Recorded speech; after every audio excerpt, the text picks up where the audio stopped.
Match 7 of Tenkaichi, Fortune vs Misfortune. A match between one blessed with natural strength and a predisposition to be mighty, yet little interest in becoming just that, and one burdened with little talent but a drive and willpower like no other to become mightier than a human can be. How these two interact and how the two have been shaped by their relation to fortune is the backbone of this fight, showing how even with great power you can have nothing, and how with the right drive anyone talented or not can rise up even higher. And so that of course is what we shall explore today. So if you find yourself entertained at any point during the video, then consider liking, subscribing and ringing that bell. Anyway, on with the video.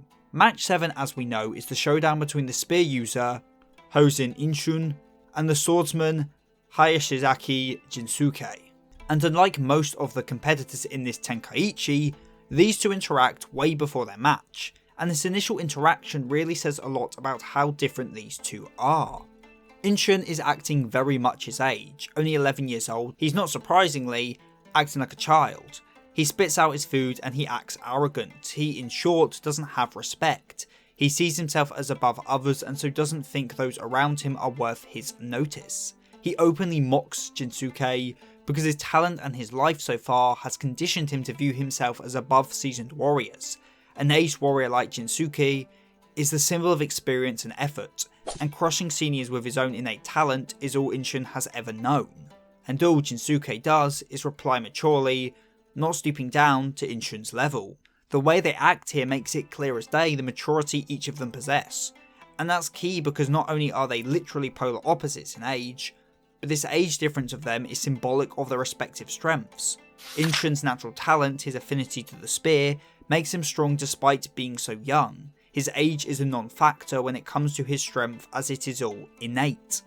And Jinsuke's old age is reflective of his might, as he was one to gain his strength through effort and pure dedication.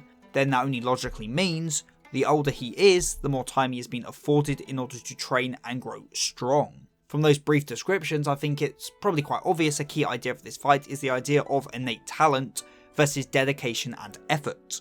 I mean, Inchun was said to be born below the pillars of the gates of celestial awakening, and gave up the spear at the age of 7. He was both born godly and hasn't trained, and Jinsuke was born with little aptitude for the sword, but spent his entire life dedicating himself to the sword, until he became strong enough to kill a god. But there is another way to look at this idea, and it comes in the form of luck. How Jinsuke lived a happy childhood, only going down the path he did in response to that childhood being taken away from him. That misfortune, that bad luck forced him on this path. He sought out a greater purpose, putting in his best efforts, as he says, to push the chances of him winning as high as he possibly can, even in spite of luck. He wanted to kill the gods because he wanted to escape the whims of their fortune and misfortune. Whereas Inchun, despite being born with these innate gifts, grew up lonely and so not happy, almost severing the one bond he had due to his talents. As such, what at first seemed like good fortune to him, his skill with the spear, ended up leaving him alone and not even able to wield his talents to the fullest. But we will explore all of this in much greater detail in a bit. So it's time we talk about Match 7, this being the first fight so far to happen indoors, and I think this is for one specific reason, because what does a room have? A ceiling. And what's one of the biggest pieces of imagery within this match, it is the desire to rise higher in spite of human limits, as if the ceiling of this room itself is the cap on strength that by the end of the match both fighters desire to smash through. Inshun's introduction to the ring emphasises one thing, that he is superior, that among all the skilled warriors of his school he stands head and shoulders above them all. A monk so strong he can literally change the fates of others, almost like he himself is some kind of deity. And to counter this deity, Jinsuke's introduction calls him the God Slayer, one who drew his sword as often as he could and did as much as he could in order to become the strongest. Once again, one born strong versus one who became strong. Before stepping up to fight, Jinsuke reiterates that nothing is guaranteed, that in the end this all comes to the whims of luck, but that he will put every ounce of effort into win despite that. Basically, Jinsuke believes in luck and in the whims of the gods, but as the God Slayer, he is one who fights back against these whims and against this luck, even if he knows he cannot overcome it 100%. It's a humility not present in his opponent, who is fully confident in his victory here, because he believes he's above the whims of luck and the gods. Jinsuke spells this out to him, that talent, what you are born with, doesn't determine the outcome of a fight. All that matters is who lands that final strike more accurately, and as he says this, he adopts his signature stance, a crouch, almost sitting. He's placing himself physically below Inchun, as if to prove his point that where you stand in relation to others has no bearing on victory in a fight. That he doesn't mind being looked down upon, because in the end, if his efforts earn him victory, then he will prove his point and he will rise above him. And in reaction to this, we get to hear the true and tragic feelings of Inchun towards combat. That all he's ever been surrounded with are those who looked down on him, threatened him or used cheap tricks, and that they were all scum. They were nothing to his spear. Yet even if this may appear like a flex of his strength, it also reveals the loneliness this boy of 11 already feels, how Inchun's strength has afforded him nothing but the company of those who mean him harm. And he assigns this same label to Jinsuke, seeing him too as the kind of scum that have always made his life miserable. Now as the match starts, Inchun raises his spear. His intention is to stab forward and kill his opponent. He has no reservations about fighting here, a sign of his confidence in his own strength and his ego. However, Jinsuke does not. He leaves his sword within its scabbard, one weapon out for all to see, one hidden only to be revealed when it is truly needed. Jinsuke says that he will only show his sword to those who have accepted death, and that by his definition, Inshun is no such person. If he wants to see his swordplay, he must step into his domain, a domain that equals death. In other words, to face Jinsuke, Inshun must accept the possibility of his own death. But Inchun, as we know, is too arrogant to even consider his loss, so he steps forward into this domain of death without hesitation, and all his attacks are deflected with seemingly no effort. And Jinsuke does so without even changing his posture, no wasted movements, because with no natural talent, he must maximise his moves to their utmost, again unlike the talented Inchun who is darting around and attacking over and over. The thing is though, Jinsuke has not acknowledged Inchun as being accepting of death, hence why he so far has only deflected and parried. He still sees Inchun as just a child. This is the true function of his domain. As long as Inchun is outside of it, his spear won't reach, but by the same merit neither will Jinsuke's sword. He wishes to end this without killing Inchun, so this domain is the route to that conclusion. It's just all about whether Inchun will acknowledge his inexperience and back down. And yet he steps into the domain anyway. But he doesn't accept death. No, as arrogant as ever, he intends to turn this domain into Jinsuke's death instead. Like how he crushed the talent of his fellow students, he will crush Jinsuke's skill as well, turning his domain into his own grave. It's a suicidal attack born of pure ego. He is essentially told if you step in here you shall die, but he ignores the warning because he believes he cannot die, and as a result, he gets a sobering slash of reality. His prayer beads are sliced, and with it his divine protection too. The divine garb he wore was sliced apart, and the costume he wore as a divine being was removed by a plain old man. This moment basically serves to show that Inchun isn't this untouchable divinely gifted child like he believes himself to be, and that this image of himself as such will not protect him. However, such a small scratch won't cut down a lifetime of ego, and he counterattacks. Though even if his natural skills are on the verge of surpassing human limits, he still ends up cut by Jinsuke and his Time Cutter, a technique that, as we know, cuts the space between moments, the moment the human eye can't see, aka they are attacks one cannot even perceive. It literally is an attack beyond human limits, as it cannot be seen with normal human eyes. As that is what Jinsuke has strived to do, push the human body beyond its limits. But this wasn't always his goal. Back when he was a child, he lived a peaceful and happy life with his father. They trained in the sword and prayed to their god, Myojin-sama. To Jinsuke, his father was his world, and so he both admired him and listened to his words. That being skilled with a sword won't always do you any good, and that in those situations you must rely on the gods, the great tree before them being the representation of said god to Jinsuke. What his father's philosophy means is that there is only so much we as people can do, that we can put in all the effort we want, but we can never truly control everything about our lives, and when stuff is outside of our control, it is up to the waves of fortune and misfortune. In such situations, when faced with the whims of luck, his father chose to pray to a god, because by doing so he felt some agency in what he could not control. However, that's just it. It's just the feeling of agency, and it cannot change what cannot be changed. His father is attacked from behind and killed by a swordsman called Shuzan. His sword skill could change some things, but it was powerless against this surprise attack. He just wasn't strong enough to oppose this turn of bad luck. Jinsuke prays to the gods for help, but they of course offer him no help. As the killer of his father says, "In this world, the weak die first. That's the way the gods made it."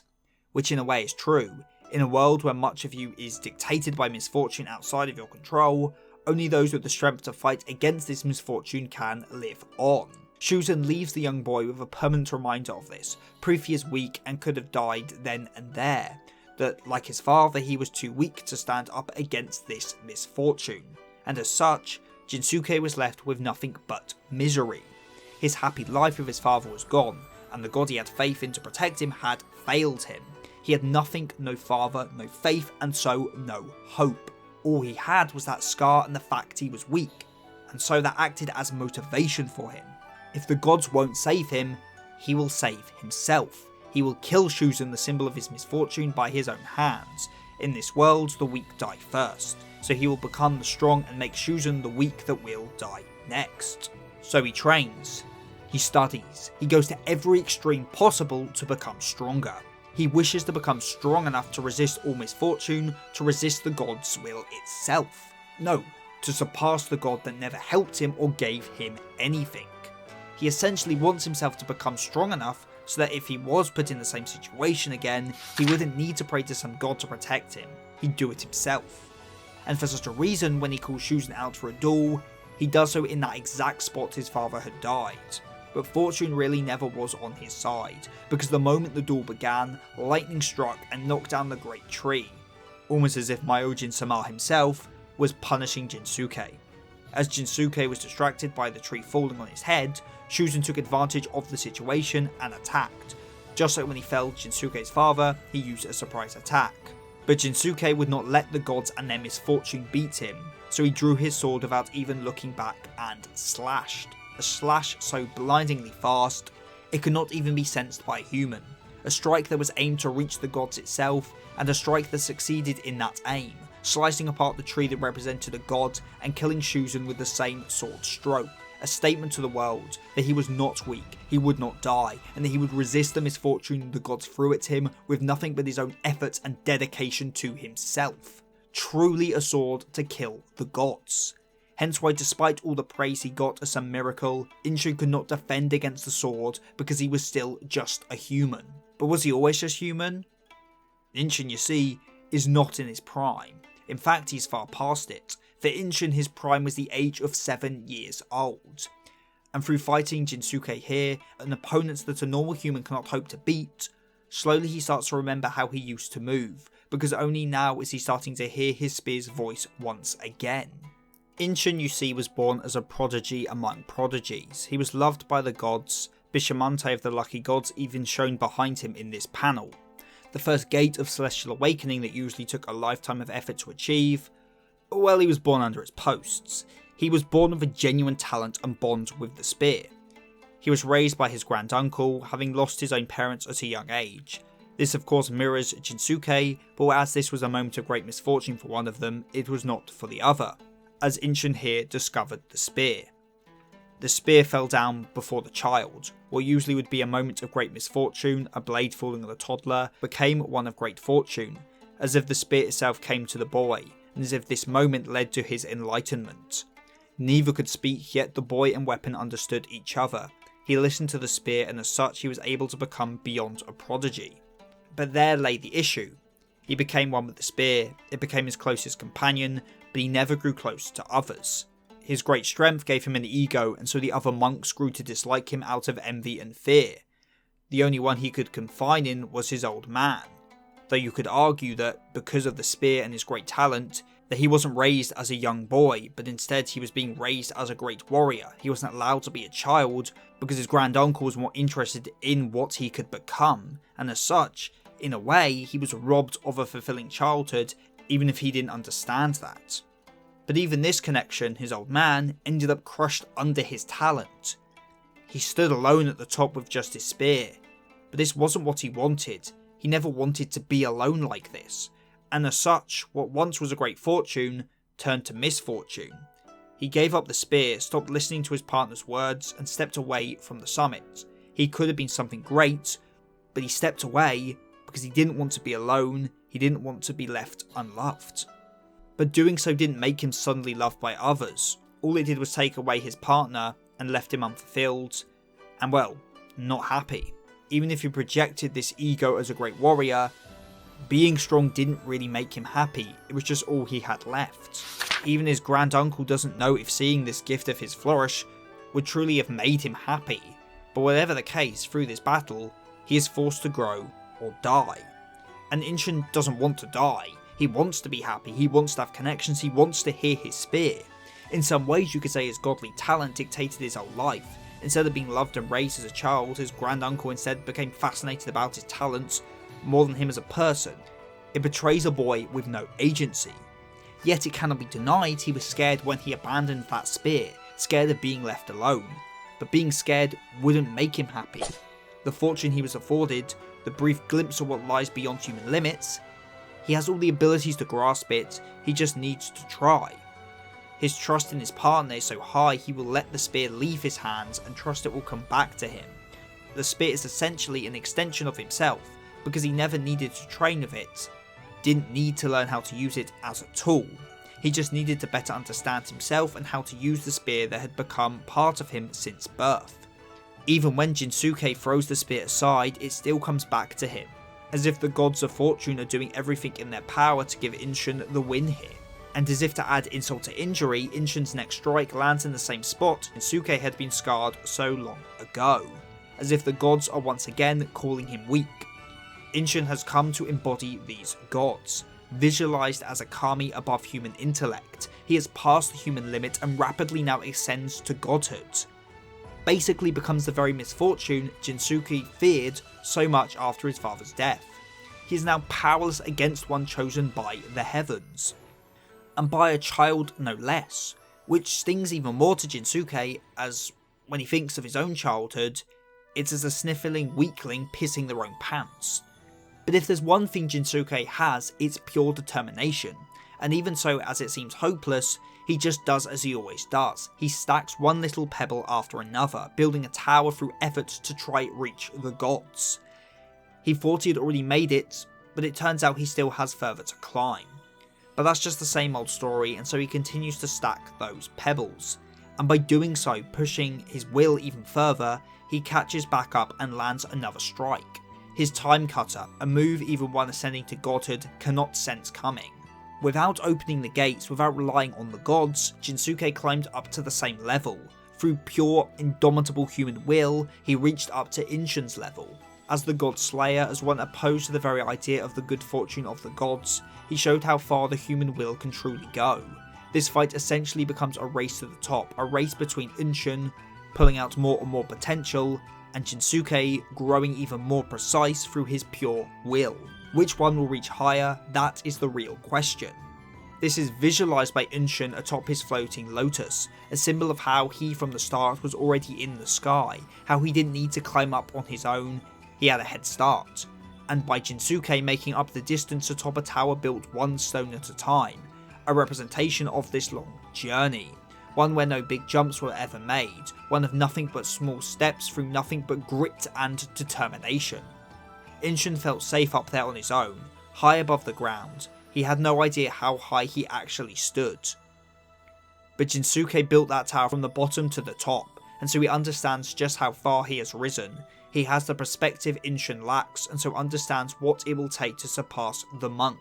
Inchun, you see, never aimed any higher than where he was already standing. He didn't set his sights on anything higher till someone finally caught him up, and the moment that happened he had no chance, because if someone could reach his level through pure effort and will, then how the hell could he, someone who never had to try, be able to keep up with that level of will? As Yagyu says, not even the gods can say who will win now, because Jinsuke has once again risen past the will of the gods. Inshun's innate talents, his gifts from the gods, no longer ensures him anything. But there's no reason Inchun can't at least try to do that too. this motivation coming from the support of his fellow monks. The reason he abandoned the spear was because of his isolation, because none of them wanted to associate with him. But now they acknowledge him. He finally learns the hard lesson that he isn't the strongest, not some god who stands above others. He's faced his match and has been made to bleed. He now gets it. Just because he's stronger doesn't mean he has to be alone. He's not better than them because of his talent. He's the same as them. They are all students of the same school, all those who love the spear. He finally got the connection he deep down craved for, and feeling accepted, he wants to rise even higher by doing what his fellow students tried to teach him. He will ascend even higher alongside Jinsuke, not to crush scum that is below him, but to be the best spearman he can be. They will teach each other, help each other grow, the will of the talented versus the will of the determined. Who will grow faster, who can place that final stone? The speed and precision of their strikes is the same. They become completely equal, but they can go higher. Inshun strikes with his spear, letting it drag him to heights before unseen. But as he does, he is cast in shadow, the shadow of a tower of stones. A big point of this match, as I have said, is fortune. It's luck. Both of these fighters by the end of the fight have the same correct outlook, the same drive to win. So in a way, it just came down to luck, which one would come out on top. And in the end, Jinsuke's will was just a little bit greater. As he said at the start of the fight, the winner is the one who lands their final strike more accurately. And that's what he does. Inchun slash is shallow. But Jinsuke's ends the match. Jinsuke lived by the idea that the weak die first. That is the idea planted into him by Shuzan. But as Shuzan said, that was the world the gods created, and Jinsuke didn't abide by the words of the gods. As he said at the start of the match, he didn't want to kill one unprepared for death. And while Inchun wasn't ready for it, he wasn't satisfied at the end, he wanted to go even higher. So Jinsuke dealt that final blow with the back of his sword, which in a way is his final act of resistance against the gods and fate. In this Tenkaichi ran by the Demon King himself, Nobunaga, death is expected, yet Jinsuke opposed the Demon King's rule, the fate he imposed on the fighters here. Overall then, what is the point of this fight? Well, I think it comes down to the overarching concept of luck, this being represented both via Inchun's natural talent, but also through Jinsuke's belief and distrust of gods. Luck in this context is synonymous with talent, because talent is one part of what dictates the kind of life one will live. Inchun's talent allowed him to reach a state of pseudo-enlightenment from birth, which led him to become an unchallenged prodigy, but it also caused him pain, both physically through the injury of his great uncle and emotionally through the isolation it caused.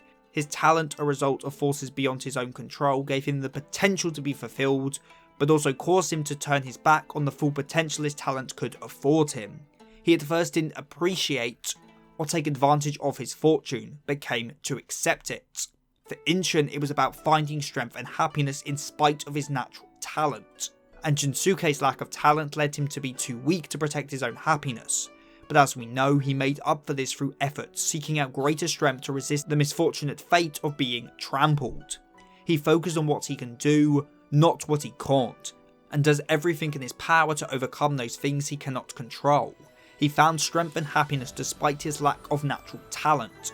Basically, it's all about fortune versus misfortune, how neither ensures strength or happiness inherently. With drive and effort, either can become strong. Inchun accepting both his own fortune and his personal desire to pursue martial arts, and Jinsuke pursuing martial arts in spite of his own misfortune, both becoming strong and driven to be the best they can be, but for the differing reasons of not wanting to be weak in the case of Jinsuke, and wanting to be even stronger for Inchun. Neither was wrong in their reasoning, they were both affected by their natural talent in opposing ways, but both came to the same conclusion in the end. And as a result, because both are striving to climb even higher, neither could end the other's climb, and for the first time in Tenkaichi, both fighters survived, overcoming the misfortune of not only their own talents, but also of the gods.